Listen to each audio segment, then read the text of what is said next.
Welcome to the Masterclass series in Health, Physical, and Driver Education. This Masterclass series recognizes the immense responsibility you carry as an educator. This series of videos are presented by your peers, fellow educators who are passionate about sharing their knowledge and experiences with you.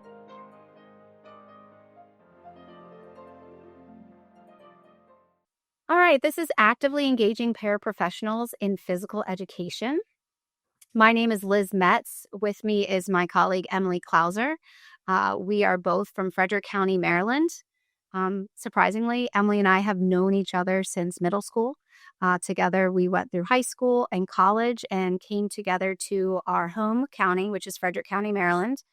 Emily taught for 13 years at the elementary level prior to moving into our current roles, which are adapted PE teacher specialists. She is a very passionate Baltimore Ravens fan. She loves boating and floating on the water. She has a house up there on the Potomac, and she has a wonderful relationship with her dogs and her family. Myself, I started teaching at the high school level before moving to elementary for 13 years, and I joined Emily in the adapted PE teacher specialist position a few months after, and we've been working together since then. I have 2 children and a husband. We live here in Sharpsburg, Maryland. We love to do all sorts of things, including sports and playing outside and enjoying all of our animals, which include farm animals.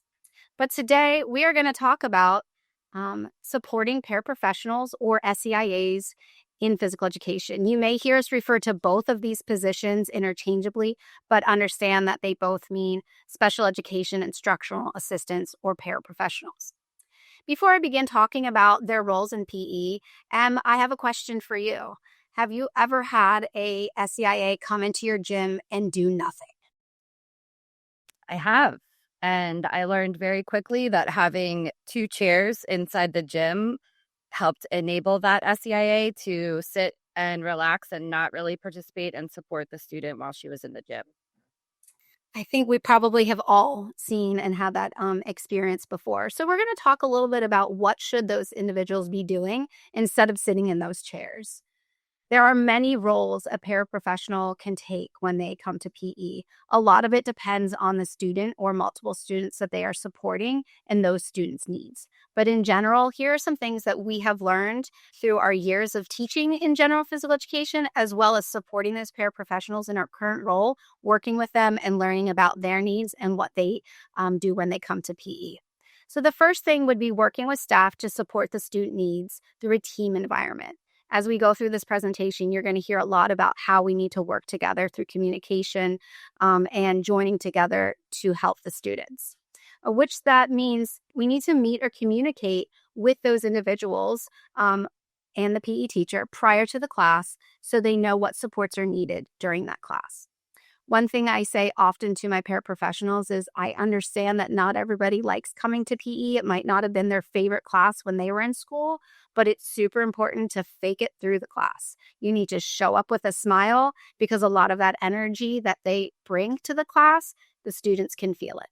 They need to take the opportunity to enjoy the students they're working with, the class, and use it as an opportunity to be physically active. One major thing, and we'll talk about this more, is this shouldn't be a time that they're sitting down.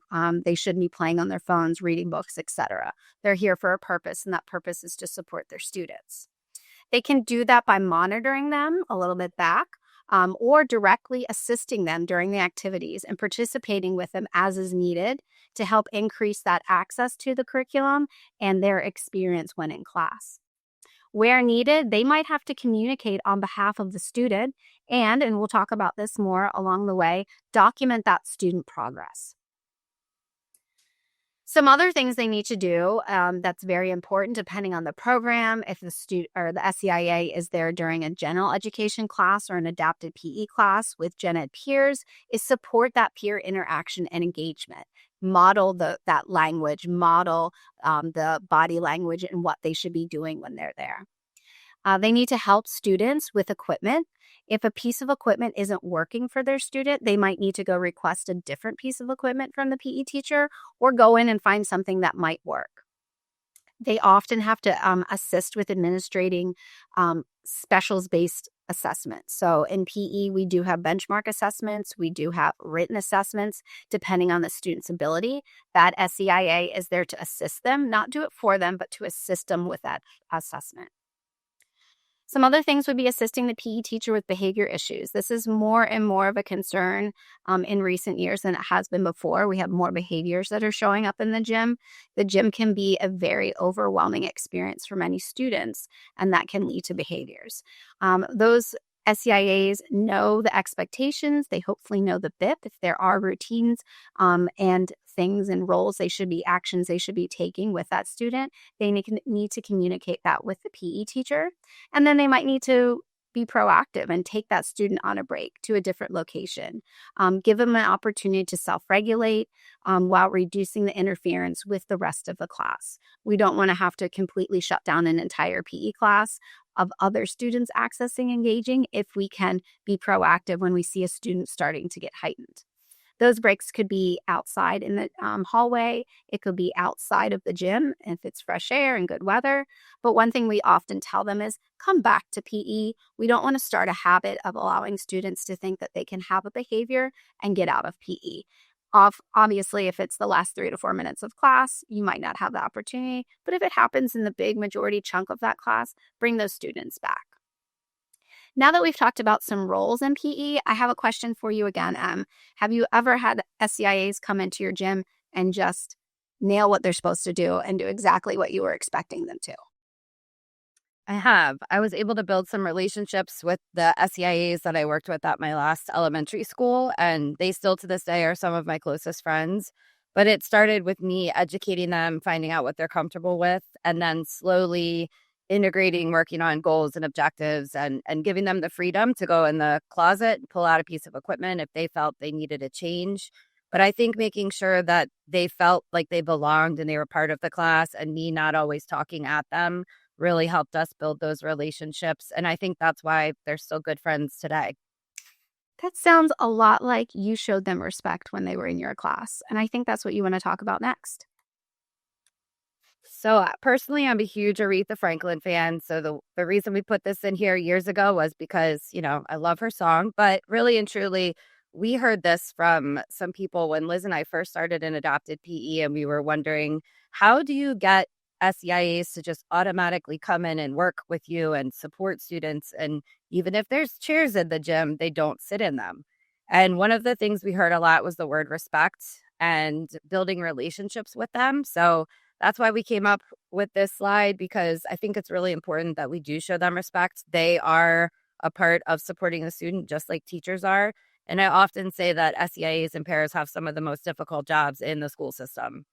So first, we want to make sure, like I said, we're building those relationships. So reaching out to them and asking them questions and not always telling them what they need to do, but trying to get an understanding of what the student needs, what has been successful for them, and also their comfort level. Setting expectations for students and adults in the gym is really important from day one. So, we'll talk later about communication, but making sure that the SEIA understands what their role is when they come into the gym. I think sometimes we just automatically assume they're going to show up and do what they need to do. But the reality is there's not a lot of training that goes on beforehand. So they do need that support and those expectations to be set. Students should be given an opportunity to work towards independence. I think we've all seen fantastic SEIAs and paras support students, but at times they're also over supporting a student. So I love it when they can take a step back and see some independent skills, but then also see peers step in to support those students. We really want to make sure that we are encouraging peers to step in and build those relationships, because the SEIA can kind of facilitate those early engagement and communication opportunities with the students so that they could say, hey, Liz, can you come work with Emily? And then they take a step back and watch them work rather than being the one that's always their partner or always doing the hand over hand support. Equipment should always be changing. There should always be options for students, even if they're not identified with adapted PE needs. I think it's really important to give students some choice, but then also give the SEIAs the opportunity to swap equipment out as needed. So I did say that some of the SEIAs went into the closet. I should have done a better job having items in a bin outside where they could just swap things out. But, you learn along the way, and then hopefully that gets better as time goes on. Creating visuals and resources for the SEIAs or the paras to use with each lesson. Liz and I have spent a lot of time creating visuals for teachers and for our itinerant teachers. But what happens is their hands are always full, or they can't hold on to a visual and hold a student's hand or do hand over hand support. So we've tried a lot of different things. We've done things that are on a binder clip or a slip that you could clip onto your shirt. People also wear them on a lanyard. Some people have created things to wear around the neck that just have the skill cue visuals to use. But whatever works for the SEIA and for that student, we want to make sure that we are still integrating them. And as a teacher and educator, it's important to have those resources readily available for the SEIAs ahead of time. And training the SEIAs or the paras on how they can support students in PE class. I actually just met with a specials team this week, and they talked about how they haven't had the training that they need and how they hired some new SEIAs in the fall, and they still haven't had any training. And the reality is a lot of training doesn't happen. So they join these schools and everybody expects that they know what to do, but that's really not the case. So we talked about trying to make trainings for all specials areas because as adapted PE teacher specialists, we can support that, but there's not people for the other specials areas. So Liz and I have really tried to speak, covering all the specials areas rather than always just focusing on the PE spot. So we're going to go through some different resources here, again, focusing on respect and how we can support that when the SEIAs are preparing to come to class or they're in the class. The first thing we have is a letter that you all will have access to this. So it's a letter about the school year, just kind of saying, hi, I'm glad that you're going to be a part of, our school and you're going to be supporting students in the class or the program and sharing your name, making sure they know who they are. And this part at the bottom really goes along with that Aretha Franklin respect slide that we talked about, because you do want to know who they are, what their interests are. I remember a music teacher I worked with did not know an SEIA's name after a year and a half. So it's really important that we're taking the time to build those relationships and have respect with them. The next page here has a variety of different environments and activities and different things that the SEIAs or the paras can do to support in each of these settings. We will talk about a lot of these as we go through today. And then the next one is expectations for students and adults in the gym. So again, we're talking about different activities and environments here and how we can support them.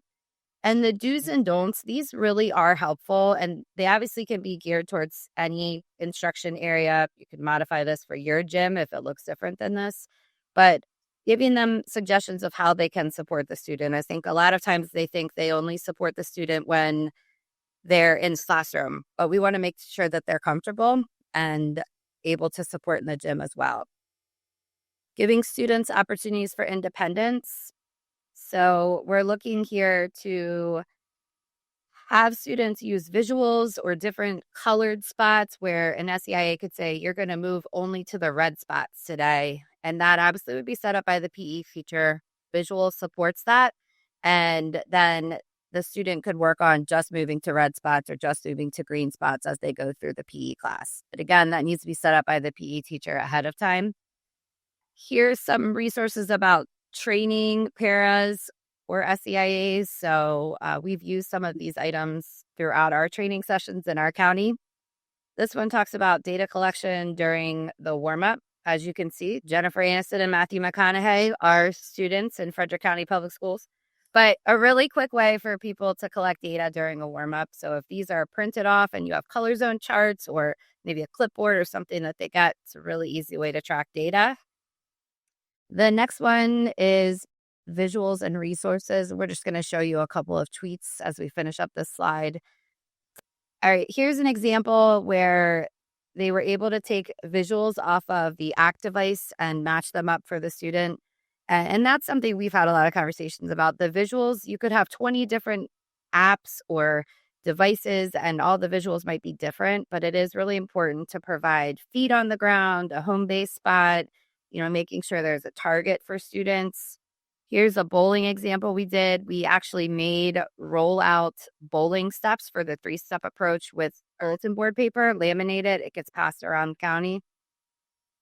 For cup stacking, a lot of times the visuals are really small, but we also have large cups in our county. So providing visuals on the wall where the student could independently look at those pictures and then build those. We've touched on equipment a few times.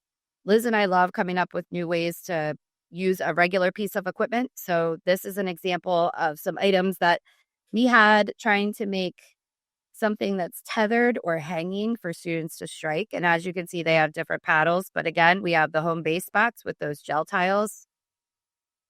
We really like this ball on the stick. You can make it with a piece of PVC pipe string and a wiffle ball, or you could purchase them. Just this week, I was out for hockey, and this is a variety of hockey items. So the students actually had choice, and there were students in this class with adapted PE support and students in gen ed, but they still got to choose what items they use. We've also seen frisbees be really successful with hockey to slow down the puck a little bit. And anything tethered that you could hang and make yourself with a little bit of Velcro and string is also really helpful. But again, planning ahead so you have those ready before the student comes to class. And then we're going to talk about how to increase the peer interactions a little bit, show a few examples of this. So in our unified class at the high school, one of our high schools, you can see that students here are working with the students. And when you see pictures and there's not an SEIA or a para in the photo or video, then that means that the students really are supporting our students from a specialized program. And that's always a great photo to see or video. For this one, again, students in an inclusive environment working together with peers. It's great to have them model. You don't always have to have an SEIA or para or yourself be the model. It's definitely important to give some general education students opportunities for leadership in classes like this.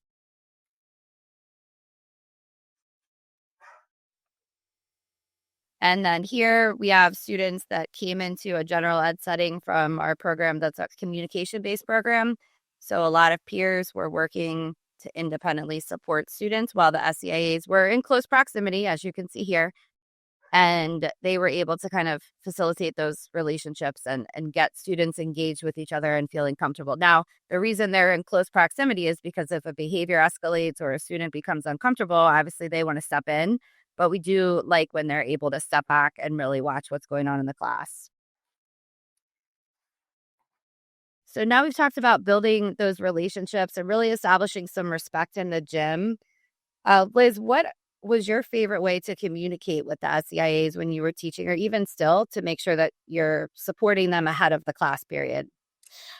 Well, honestly, when I first started with SEIAs in my class, I had older SEIAs. And as a young teacher, I was not comfortable telling them what to do. I just wasn't able. And we hear that a lot from other BE teachers when they're younger and they're working with older staff members. They don't feel comfortable going up and telling them what to do during class.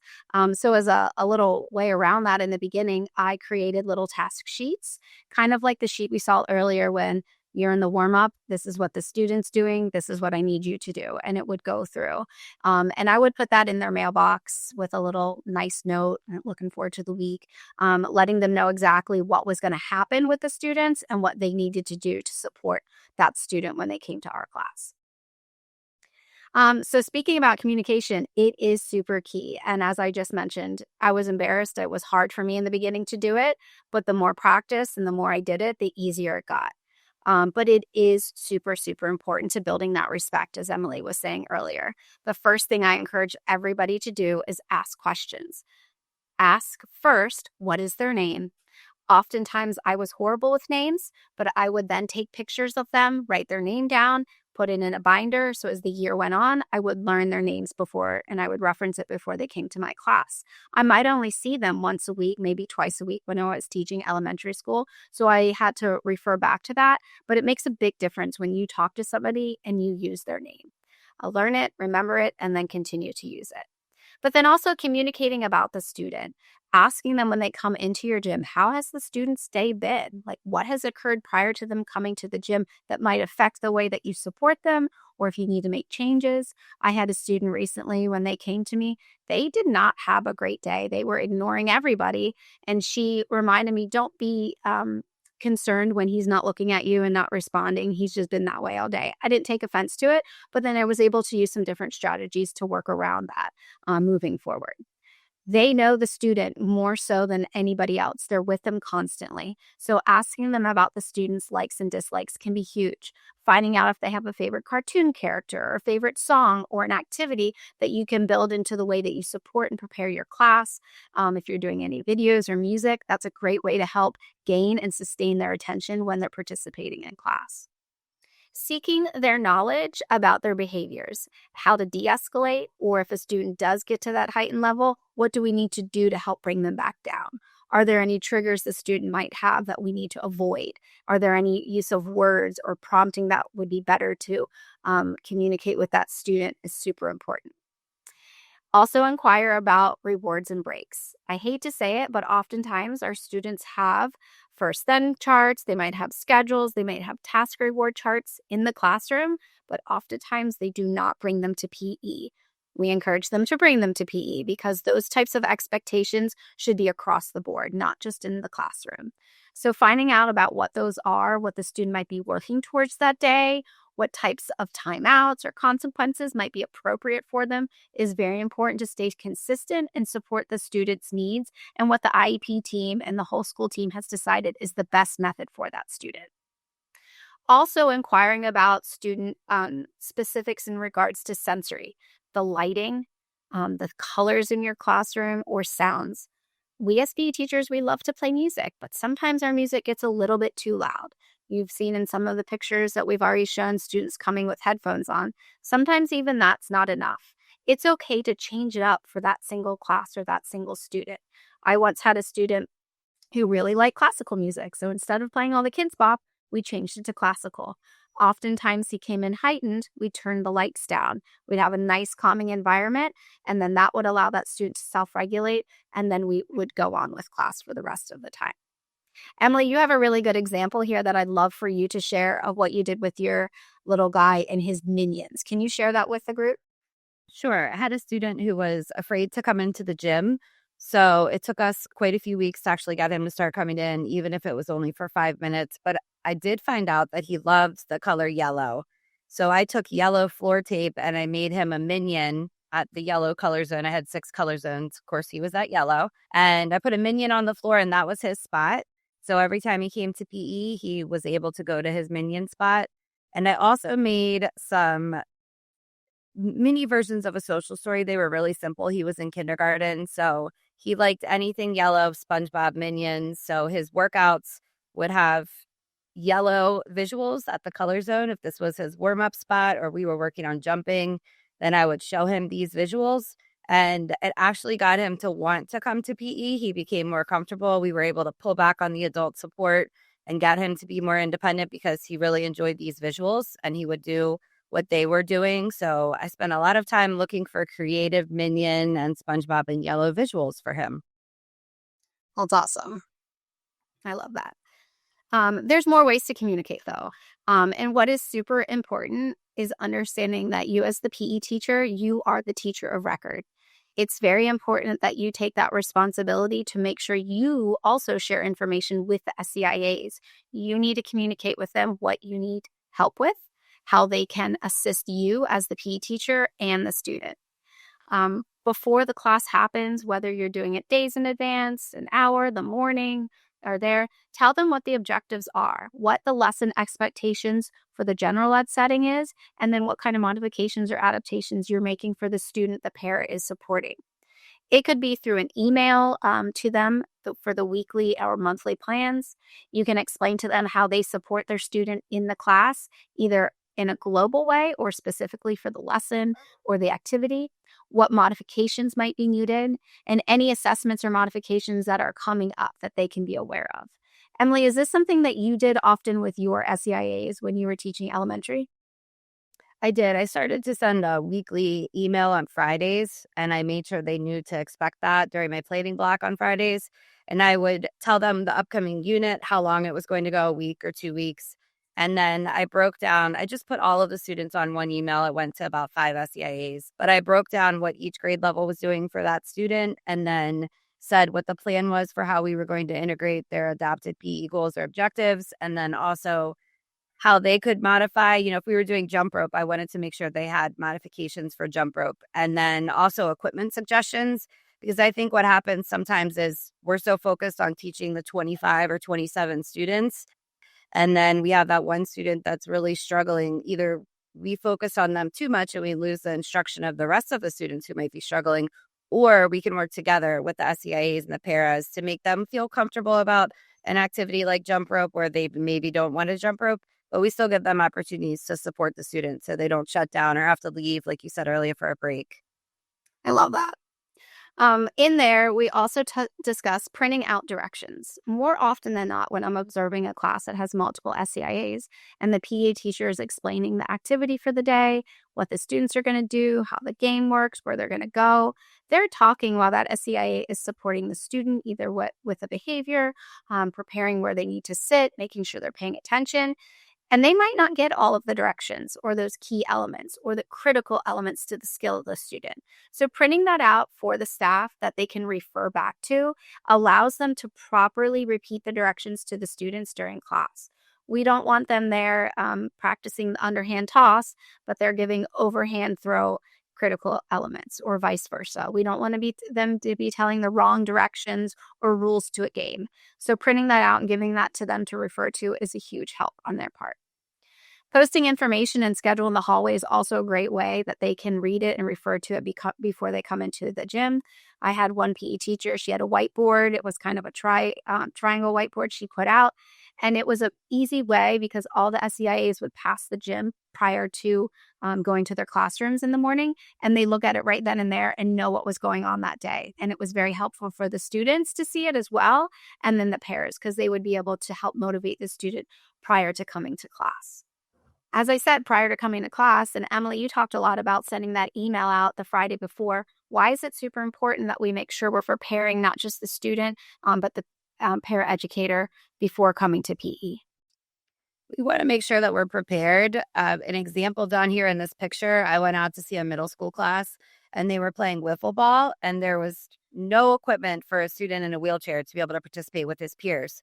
And he has limited mobility. So instead of having a tee set up out there or a cone ready for him, there wasn't anything. So everybody else was having a ball pitched to them. But here the SEIA pulled his water bottle out of his backpack, flipped it upside down, put the ball on it, and he was able to hit just like everybody else that he was playing with. So I think making sure you look at the lesson and then think out. We always say outside of the box, but really and truly, you do need to think outside of the box to think about what needs to be put into place for that student. And I sometimes see teachers getting away from that planning piece, but it's almost like you need to plan for each class period and think about those students specifically and what their needs are. I love that. And that's a great way. Your email, the written directions, any of those types of things to help prepare them in advance. It also gives the paraeducator an opportunity to become familiar with those skill cues or the lesson, and they can get excited about it. It also gives them an opportunity to start pre-thinking ideas for the activity.